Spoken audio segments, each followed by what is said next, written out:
స్తోత్రం కలుగును గాక. నా ప్రియమైన దేవుని బిడ్డలారా, ఈ యొక్క గనురాలైన గురించి స్త్రీని గురించి మనము 2వ రాజుల గ్రంథము 4వ అధ్యాయము 8వ వచనం నుంచి మనం చూడగలుగుతాం.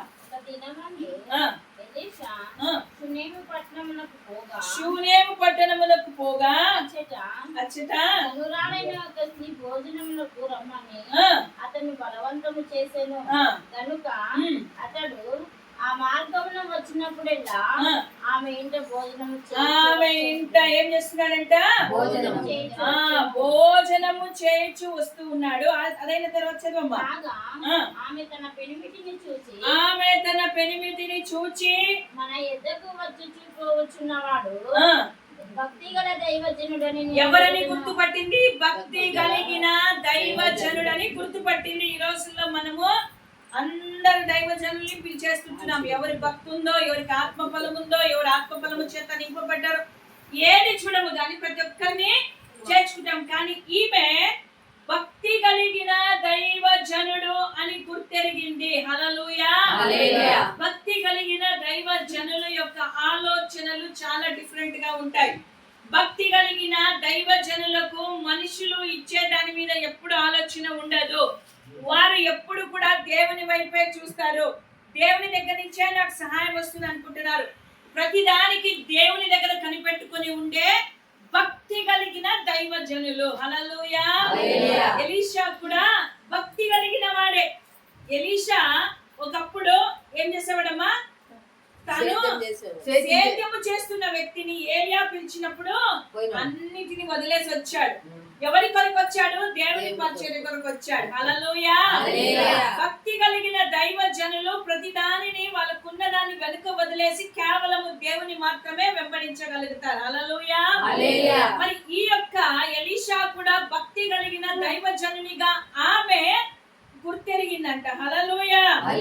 కావున ఆమె ఏం చేసిందంట? భర్తతో చెప్తుంది. 10వ వచనం చదువుదామా? మనము అతనికి గోడ మీద ఒక చిన్న గది. మొదటిదేనమ్మా గది. రెండవది మంచము, బల్ల, పీట, దీపస్తంభము. ఎన్ని ఐటమ్లమ్మా చెప్పండి చూద్దాము. ఒకటి గది, రెండవది మంచం, మూడవది బల్ల, నాలుగవది పీఠము, ఐదవది దీపస్తంభము. ఈ 5 వీటిని గురించి మనం ధ్యానిద్దాం. హల్లెలూయా. ఈ 4 ఈ యొక్క ఐటమ్స్ అన్ని ఉన్నాయంటే దానిలో ఆత్మీయ అర్థం ఏదో ఒకటి మనకు ఉంటది కదా. ఆత్మీయ అర్థం లేకుండా ఏది కూడా ఉండదు. హల్లెలూయా. దేవునికి స్తోత్రం కలుగును గాక. ఈ యొక్క మొట్టమొదటిదేమమ్మా గది. గది అనగా మనము నివాసం ఉండే స్థలము కదా. దీన్ని ఏమంటారమ్మా?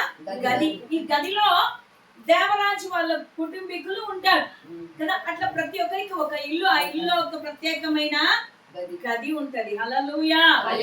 నా ప్రియమైన దేవుని బిడ్డలారా, గదిలో ఆ యొక్క గదిని ఆ యొక్క దైవజనుని కొరకు కట్టించింది.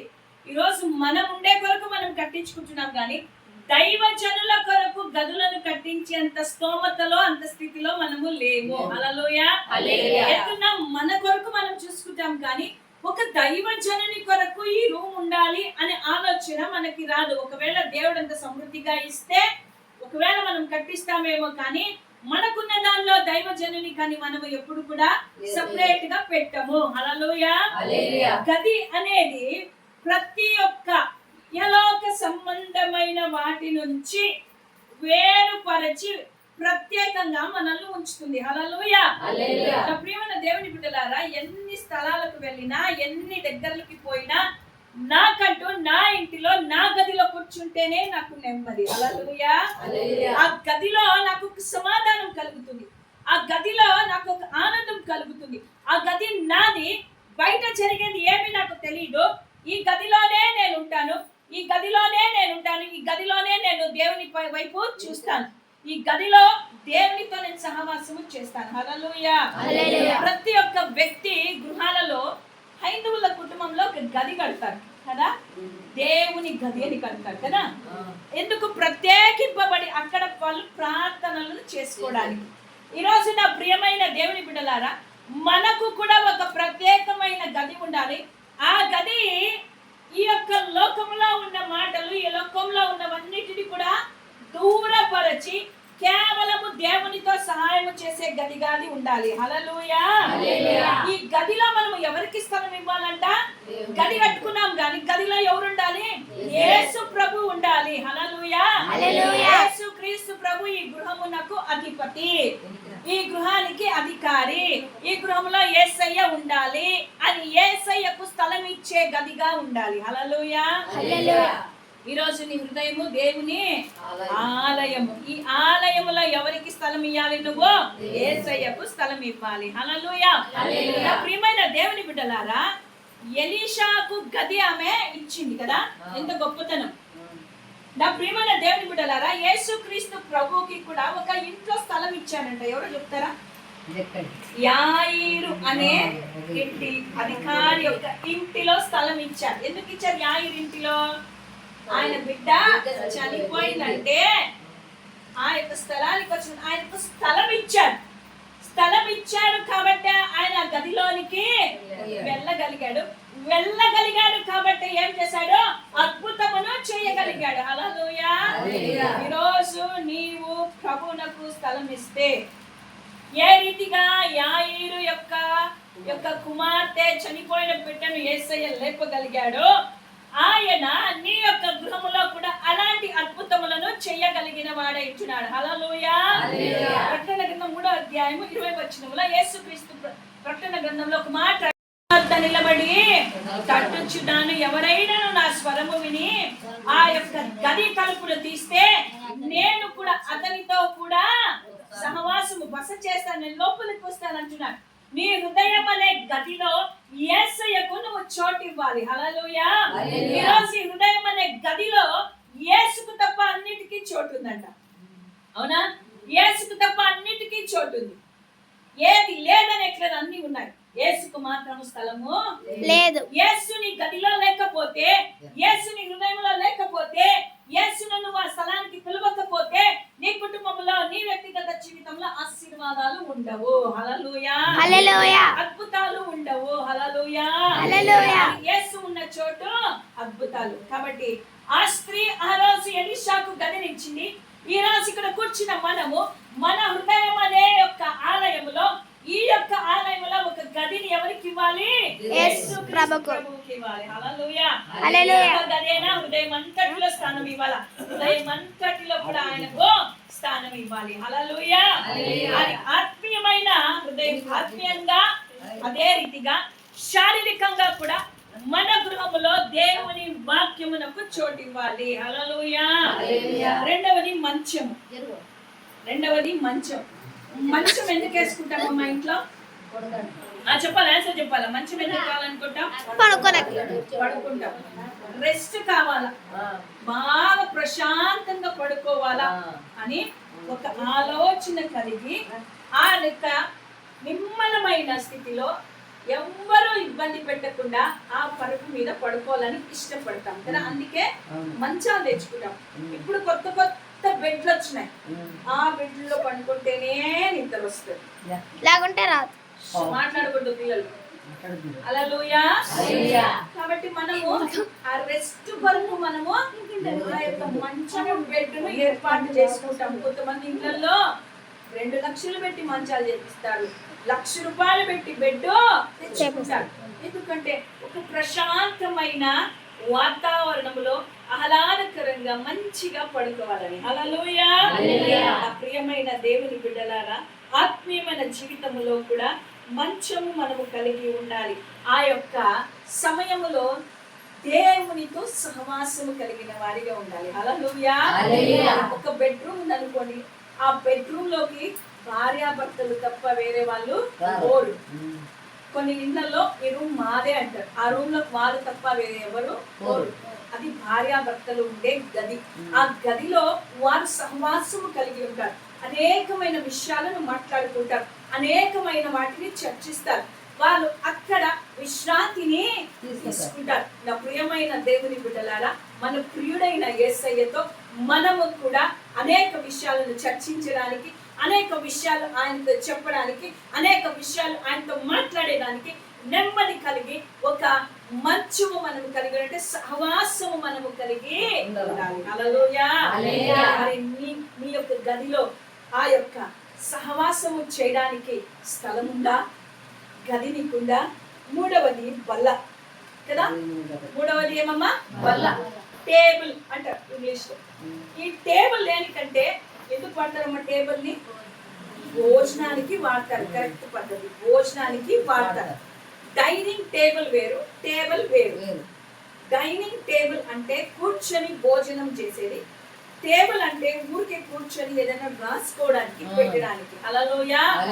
మా ఇంటికి వస్తే మీరు చూసింటారు, ఒక టేబుల్ ఒక చైర్ ఉంటది మా రూమ్ లో. అక్కడ కూర్చొని ఆ యొక్క స్థలంలో కూర్చొని ఏం చేస్తామంటే, ఇంతకు ముందు ఆన్లైన్ ప్రేయర్స్ లో ప్రతి ఉదయం అక్కడ కూర్చొని వాక్యం చెప్పేదాన్ని. ఆ చైర్ లోనే కూర్చుని, ఆ టేబుల్ మీద కూర్చొని ఏం చేస్తాను, నేను వాక్యమును చదువుకుంటాను, వాక్యాన్ని రాసుకుంటాను, వాక్యాన్ని ధ్యానిస్తాను. హల్లెలూయా. అంటే ఇది ఒక ఏ రీతిగా టేబుల్ మీద భోంచేస్తారో కదా. కొంతమంది టేబుల్స్ చాలా పెద్ద ఉంటాయి, డైనింగ్ టేబుల్స్. దాని మీద రకరకాలమైన ఫుడ్స్ పెడతారు, అన్ని పేర్చి పెడతారు. ఆ దాంట్లో ఏదేది కావాలో మనము వడ్డించుకోగలుగుతాం. నా ప్రియమైన దేవుని బిడ్డలారా, ఈరోజు మన ఇంటిలో కూడా ఒక బల్ల ఉండాలి. అది ఆత్మీయమైన బల్ల.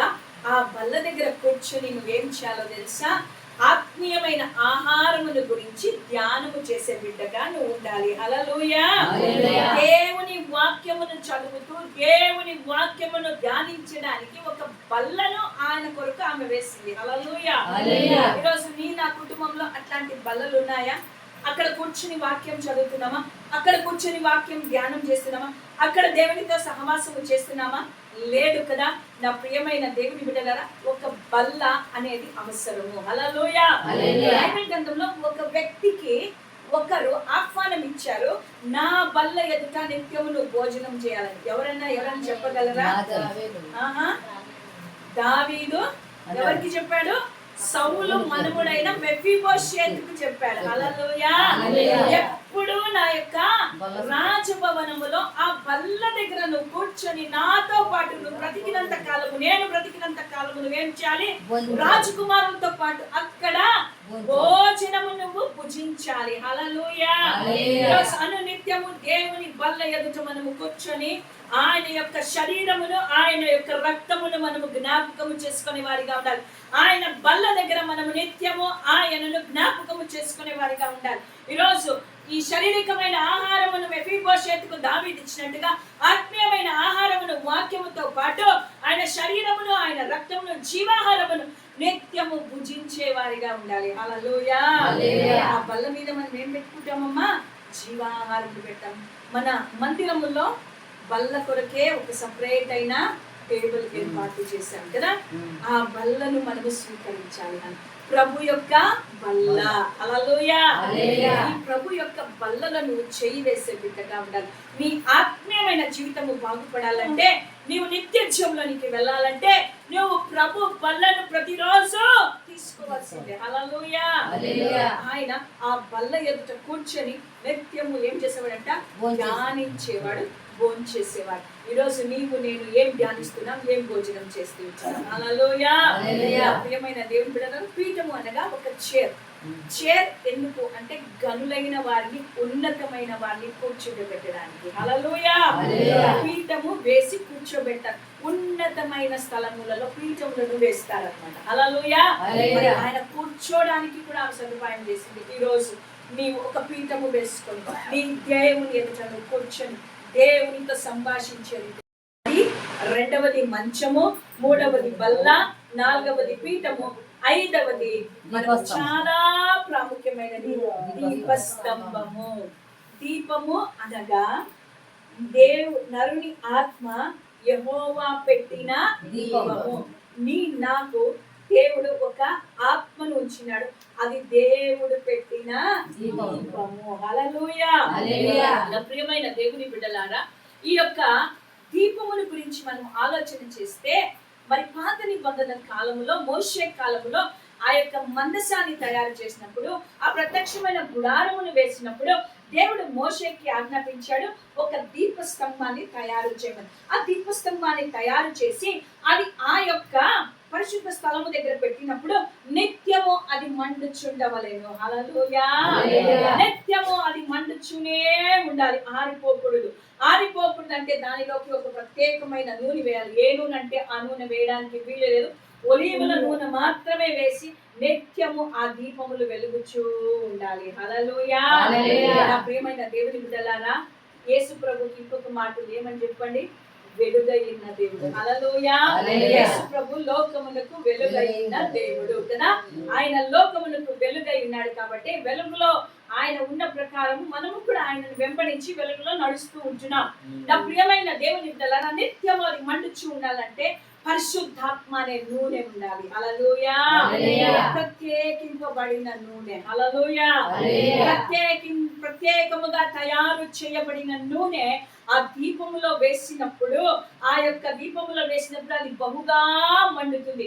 ఈరోజు నీవు నేను గది కట్టిస్తే చాలదు, ప్రత్యేకంగా సహవాసం కలిగి ఉంటే చాలదు, వాక్యము చదివితే కాదు, దేవుని సన్నిధిలో కూర్చుంటే మాత్రమే కాదు, కానీ నీలో నాలో ఎవరు ఉండాలి? యేసయ్య ఉండాలి. ఆ యేసయ్యతో పాటు మనలో ఎవరు ఉండాలి? పరిశుద్ధాత్మ దేవుడు మనలో ఉండాలి. హల్లెలూయా. దేవుని వాక్యం సెలవిస్తుంది, ఆత్మ లేనివాడు నావాడు ఆడు. ఆత్మ, పరిశుద్ధాత్మ దేవుడు ఎల్ల వేళలా నీలో మండుతూ ఉండాలి. హల్లెలూయా. అపొస్తలుల కార్యములు 1వ అధ్యాయం 8వ వచనంలో మనం చూసినప్పుడు బలమైన గాలి వీచింది, శిష్యులందరూ మేడ మీద గదిలో కూర్చున్నారు. కూర్చున్న వారు ప్రార్థన చేస్తున్నప్పుడు బలమైన గాలి వీచగా అగ్ని జ్వాలలు కలిగిన నాలుకలు విభాగింపబడి వారి మీద పడినప్పుడు వారందరూ కూడా ఆత్మను పొందుకున్న వారై ఇదిగో బిగ్గరగా భాషలు మాట్లాడుతూ దేవుని స్తుతించారు. పరిశుద్ధాత్మ అనే వరము వారి మీదకి దిగి వచ్చింది. హల్లెలూయా. పరిశుద్ధాత్మ దేవుడు వారి మీదకి దిగి వచ్చాడు. హల్లెలూయా. ప్రియమైన దేవుని బిడ్డలారా, పరిశుద్ధాత్మ దేవుడు లేనిదే లోకంలో మనం ఏమీ చేయలేం. పరిశుద్ధాత్మ దేవుని వల్లనే ప్రతి కార్యములు జరుగుతూ ఉన్నాయి. కాబట్టి నా జీవితంలో పరిశుద్ధాత్మ దేవుడు చాలా ప్రాముఖ్యమైన పాత్రను పోషిస్తూ ఉన్నాడు. హల్లెలూయా. ప్రియమైన దేవుని బిడ్డలారా, ఈ పరిశుద్ధాత్మ దేవుడు నీలో నాలో ఉన్నప్పుడు ఆయన సత్యమును గూర్చి, నీతిని గూర్చి, క్రీస్తుని గూర్చి ఆయన మాట్లాడతాడు. హల్లెలూయా. ఎక్కువ ఆయన ఎవరి గురించి చెప్తాడు? యేసు ప్రభుని గురించి మనకు వివరించి చెప్తూ ఉంటాడు. యేసును మహిమపరిచే పనే పరిశుద్ధాత్మ దేవుని పని. నీ పాపములను ఒప్పింపజేస్తాడు, నిన్ను సరైన మార్గములో నడిపిస్తూ చూడండి. కాబట్టి నీలో ఎల్లవేళలా పరిశుద్ధాత్మ దేవుడు ఉండాలి. హల్లెలూయా. అందుకే 1 కొరింథీయులకు రాసిన పత్రిక 6వ అధ్యాయం 19వ వచనం, మీ పరిశుద్ధాత్మ దేవునికి ఆలయం ఉన్నానని మీరు ఎరుగరా? మీకు తెలియదా? పరిశుద్ధాత్మ దేవుడు నీలో ఉన్నాడని నీకు తెలియదా? ఆయన నీలో ఉన్నప్పుడు ఎట్లా ఉండాలా? ఏ రీతిగా ఆ యొక్క దీపం మండుతుందో ఆయన ఎల్లవేళలా మండుతూ ఉండాలా. హల్లెలూయా.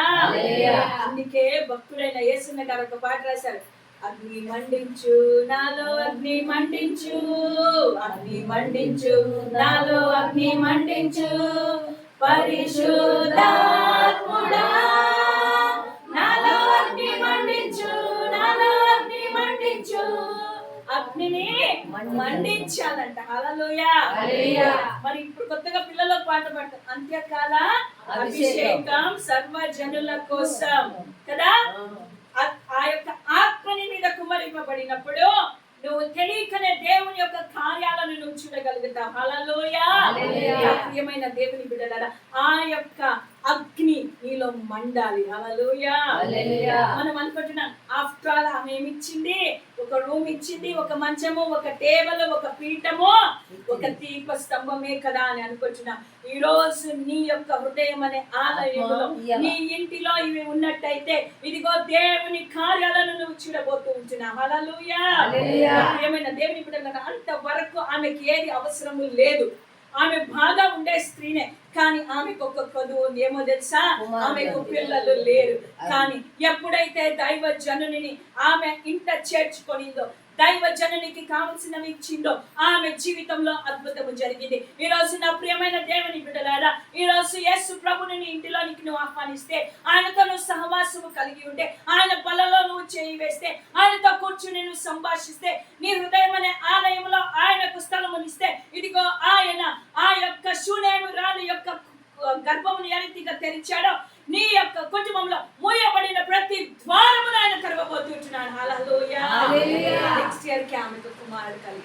హల్లెలూయా. ఎంత గొప్ప దేవుడు కదా, ఎంత అద్భుతాలను చేసే దేవుడు కదా, ఆశ్చర్య కార్యాలను చేసే దేవుడు కదా మన దేవుడు. ఇంతకంటే గొప్ప దేవుడు లోకంలో ఎవరైనా ఉన్నారంటే లేడు. అసాధ్యమైన వాటిని సాధ్యపరచగలిగిన దేవుడు, లేని వాటిని ఉన్నట్టుగా పిలచగలిగిన దేవుడు. నా ప్రియమైన దేవుని బిడ్డలారా, ఈ దేవుడిని మనం బ్రతకాలి. ఈ దేవుడు నాకు కావాలని ఆశపడాలి. పరిశుద్ధాత్మ దేవుడికి మనం చోటు ఇవ్వాలి. పరిశుద్ధాత్మ దేవుడు మనలో ఉండి ఆయన మన పక్షాన విజ్ఞాపన చేసే దేవుడు అయిన మనలో చెప్పసక్యము గాని మూలుగులను ఆయన మూలిగి దేవునికి మొరను పెట్టేవాడైంటున్నాడు. హల్లెలూయా. ఆ పరిశుద్ధాత్మ దేవుని నిర్లక్ష్యం చేస్తున్నావు. నాకెందుకులే, నాకు పరిశుద్ధాత్మతో ఏం పని, నాకు పని లేదులే అనుకుంటున్నావా? కాదు. యేసయ్య అన్నాడు, నేను వెళ్ళిపోవటం మీకు మంచిది, నేను వెళ్తేనే ఆదరణకర్త మీ కొరకు వస్తాడు, ఆయన వచ్చినప్పుడు మీకు క్షేమము కలుగుతుంది, ఆయన మీరు ఎట్లా పోవాలో ఏం చేయాలో ప్రతిదీ ఆయన మీకు నేర్పిస్తాడని చెప్పాడు. కాబట్టి ఇది పరిశుద్ధాత్మ కాలం. హల్లెలూయా. పరిశుద్ధాత్మ కాలంలో పరిశుద్ధాత్మను నువ్వు నిత్యము మండిస్తూ ఉండాలి. హల్లెలూయా. ఆ దీపమును ఆరిపోజేయద్దండి, ఆ దీపము నిత్యము మండుతూ ఉండాలి. ఆ పరిశుద్ధాత్మ నూనెతో నువ్వు మండింపబడాలి. ఆ పరిశుద్ధాత్మ దేవుడు నీ ద్వారా కార్యాలను చాలా ఆశపడుతున్నాడు. ఈ రాత్రి వేళ ఈ కుటుంబంలో దేవుడు నీతో మాట్లాడుతుంటున్నాడు. నా ప్రియమైన సహోదరుడా సహోదరి, దేవుడు నీ జీవితంలో అద్భుతములు చేయబోతున్నాడు. హల్లెలూయా. అద్భుతాన్ని పొందుకోవడానికి నీ హృదయం అనే గదిని నువ్వు తెచ్చావా? యేసు ప్రభువును నువ్వు ఆహ్వానించావా? ఆయనతో నువ్వు సహవాసము చేస్తున్నావా? ఆయన వాక్యాన్ని నువ్వు ధ్యానిస్తున్నావా? ఆయనతో కూర్చొని సంభాషిస్తున్నావా? ఆ యొక్క దీపమును నువ్వు మండిస్తున్నావా? హల్లెలూయా. అయితే ఆయనతో సహవాసము చేసినట్టయితే నీకు ఏది కూడా తక్కువ కాకుండా ఆయన సమృద్ధి కానికించి నేను నడిపిస్తాడు. హల్లెలూయా. ఎలీషా అన్ని కార్యాలను చేసిన వాడు. ఆ యొక్క చిన్న గది ఆయనకు అవసరమా?